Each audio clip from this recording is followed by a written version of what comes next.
Dario asks, I understand Kinsey was a game store manager at one time. Actually, 2, right? 2 times. I'd like to know what were her most memorable experiences, positive or negative? The thing that I remember the most happened multiple times where people come in, they have a whole box of games, and they're all like older than PS1. So, and people come in, they'd be like, I want to trade these in. I'll be like, oh, we don't take those. And a lot of the times he'll be like, well, I don't want them. Wait. So you mean you said you didn't take? We didn't take old games at at Game Crazy. Oh, so okay. When not another castle, when I did like a more corporate game store, like GameStop. Okay, when I worked there, and I'd be like, oh, we don't take those.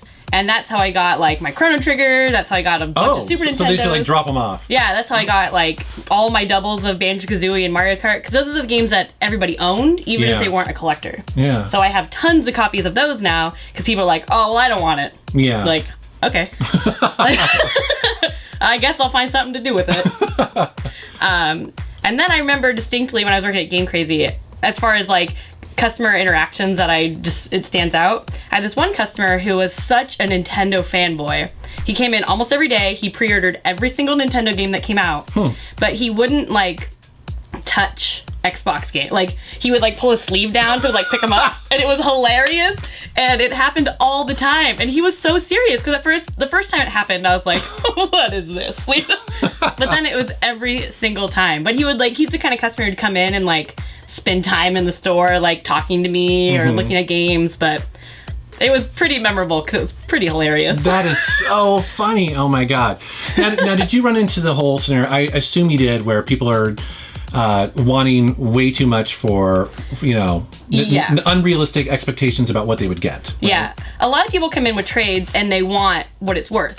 Right. But when you trade in your car, you don't get what it's worth. That's when you sell it yourself. Right. And people don't really understand that sometimes. As a store, we still have to sell it. Right. And we're not going to pay for your salary and all that stuff. Right. So we have like expenses and all of that comes with running a business, and we have to make money on that item. Yeah. And some people don't get that, and they get really offended and angry because at the end of the day, it's still retail. Mm-hmm. So you're still going to have to deal with customers. So. Now, especially at another castle, was it mostly Nintendo stuff that had the highest trade-in value, or was there? Did you ever get people like Neo Geo stuff walking in the door, and you're like, Occasionally. Yeah. And those went in my hold bin. So one of the benefits of working at a store was like you get first pick sometimes, right? Yeah. Like because I have the 2 different experiences. I have working at a retro gaming store and at a corporate. I worked at Game Crazy. Right. So it was so different. Like at Game Crazy, it was cool because like things like brand new Wavebirds would go on clearance, and I'm like, whoop. Oh, dude, clearance would be amazing. I'm taking all those because at corporate sometimes it's more like it's old. Right. We don't want this. That's how I got all my selling. All my special edition like Pokemon Game Boy Colors I got that way. Oh, it's not selling, so it's now $10. I'm like, great. Oh my God, that'd be awesome. But at another castle, it was more people brought in all of their collections, and I got to pick through all of it. Yeah. And be like, this is going to be mine, and this one's going to be mine. So were there some systems that just, that would never move? Like they'd stay there forever?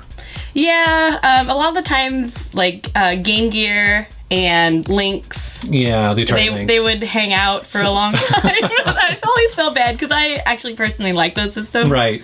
Now, what about like consoles? Like, I'm kind of curious. Like, Atari and television. Do those sell at all, or they sell occasionally? Normally, it's someone who comes in looking for that system. And that's usually me. That's why I'm asking. Yeah. I'm kind of curious, huh? It's usually not someone comes in and they're like, so I have this kid and I want to get him an older system so it's not expensive. They usually don't walk out the door with an Atari. Yeah, that's true.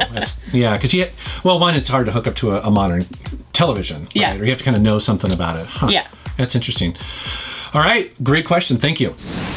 This video is made possible in part by the awesome contributors on Patreon.com. Viewers like you can help support my videos and get access to cool perks like early access to my videos, ask me questions for these Tuesday videos, and much more. So check out patreon.com/MetalJesusRocks if you want to help me bring you awesome content every single week. Thanks for watching.